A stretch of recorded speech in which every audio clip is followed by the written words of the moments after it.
माझ्या मराठी बांधवांनो, उद्योग करा या व्हिडिओच्या सिरीजमध्ये आज दुसरा व्हिडिओ.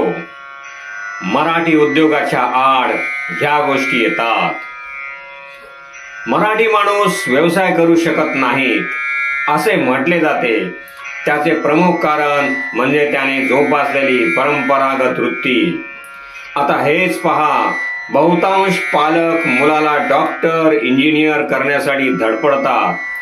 कुणालाही वाटत नाही की त्याने उद्योगपती व्हावे.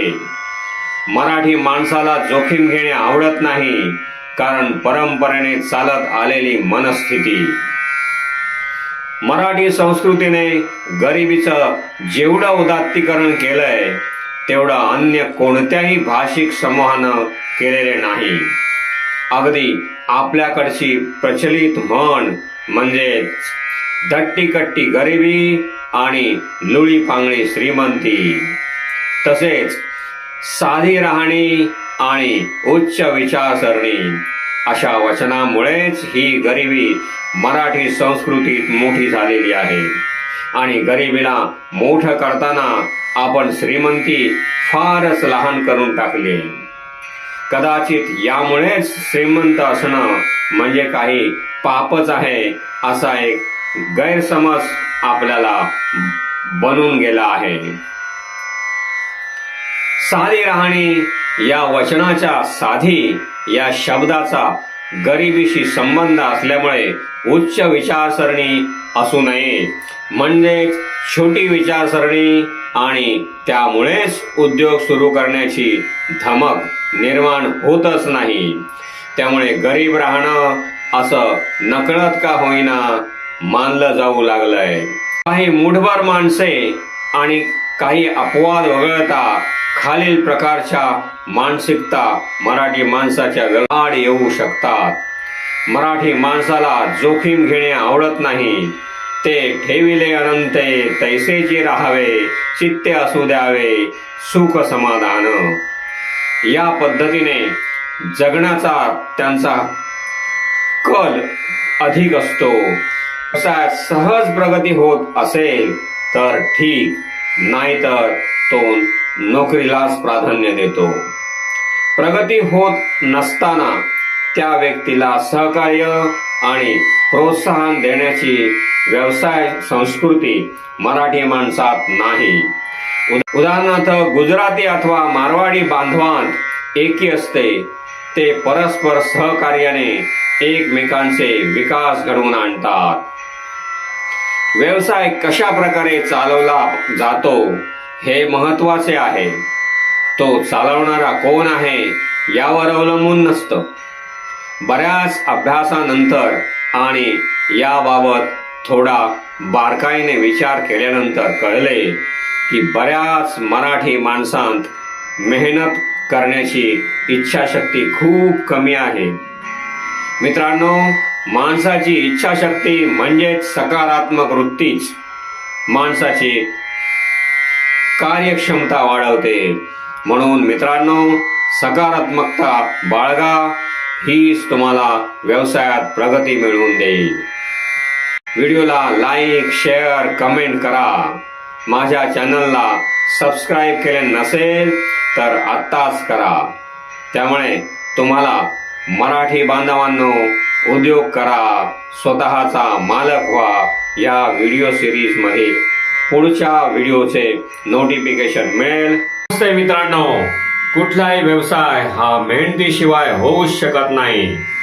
मराठी लोकांचा बहुधा असा समज असतो की दुकान लावल्याबरोबर मला नफा मिळाला पाहिजे, पण त्यासाठी गिराईक मिळवणे, दुकान वेळेवर उघडणे, गिराईकाला सर्व्हिस देणे, त्याच्याशी प्रामाणिकपणे वागणे अशा अनेक गोष्टी कराव्या लागतात. मराठी माणूस यशस्वी व्यवसाय करू शकत नाही असे का म्हटले जाते ते माहीत नाही, पण त्यात तथ्य नाही हे मात्र खरे आहे. माझ्या मराठी बांधवांनो, उद्योग करायला मुळीच घाबरू नका. लोकांना काय म्हणायचे ते म्हणू द्या.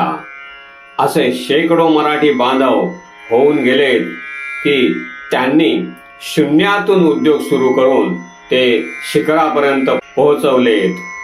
ते घाबरले नाहीत, मग आपणच का घाबरायचं? अशा अनेक मराठी उद्योगांची नावे मी तुम्हाला सांगतो. एक, भारतातील पहिली औद्योगिक वसाहत करणारा माणूस माननीय लक्ष्मणराव किर्लोस्कर.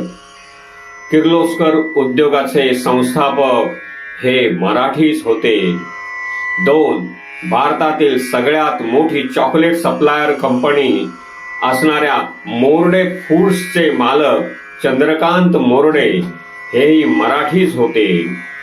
3, हिंदुस्तान युनिलिव्हर कंपनीचे मुख्य कार्यकारी अधिकारी नितीन परांजपे हेही मराठीच आहेत. 4, टाटा ग्रुपची पहिली महिला कर्मचारी तसेच सुधा मूर्ती फाउंडेशनची मालकीण सुधा मूर्ती ही पण मराठीच आहे. 5, भारत फॉर्ज कंपनीचे संस्थापक बाबा कल्याणी हेही मराठीच आहेत.